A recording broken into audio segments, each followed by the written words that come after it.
¿Está usted a favor de la independencia de Cataluña? Yo estoy a favor de que España siga siendo también de los catalanes y de que todos sigamos compartiendo y fortaleciendo nuestro proyecto común de vivir juntos y de aspirar conjuntamente a empresas que no podríamos alcanzar de otro modo. Yo entiendo que eso es un no. No me he sorprendido. Yo tampoco voy a sorprenderle. Yo sí que estoy a favor y esta es mi papeleta. La papeleta del sí a la independencia de Cataluña.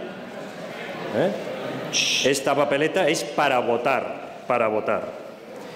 Hay otra papeleta, que es esta, la del no.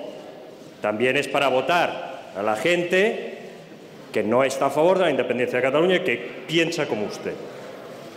Por cierto, son legales, se usaron.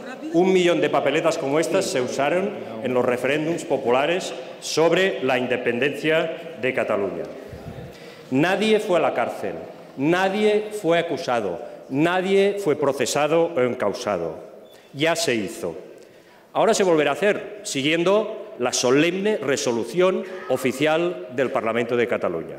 Usted no es Robocop, señor Rajoy. Usted no es Robocop, usted es el presidente español y usted tiene criterio político. Y aquí usted es el jefe de la mayoría de legisladores de esta Cámara. Y los legisladores hacemos eso, legislamos. Cambiamos, aprobamos nuevas leyes.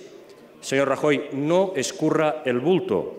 Dígame, ¿qué hará usted cuando la gente vote?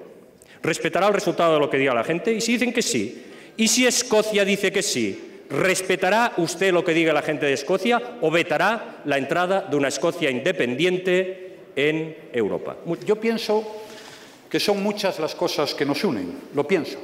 La historia, somos el pueblo de Europa que llevamos más años viviendo juntos, las personas, los sentimientos, las relaciones, el comercio y la voluntad mayoritaria de vivir juntos. España es una nación plural, como plural es Cataluña. No todos piensan como usted o como yo. Y esa pluralidad es una gran riqueza. Y a nadie se nos pide que renunciemos a nuestra identidad de gallegos, en mi caso, de catalanes y de españoles, porque esas identidades enriquecen al conjunto y se suman, no excluyen en absoluto. Y yo creo que juntos pues podemos hacer las cosas mejor y podemos hacer mucho más. Por eso digo, hay que hablar, hay que dialogar, hay que escuchar, hay que fijar objetivos comunes y eso es lo que quiere la mayoría y lo que yo estoy dispuesto a hacer. Lo único que no se puede hacer es romper la baraja porque nada positivo se ha construido nunca en la historia de ningún pueblo ni de ningún país rompiendo la baraja. Nada.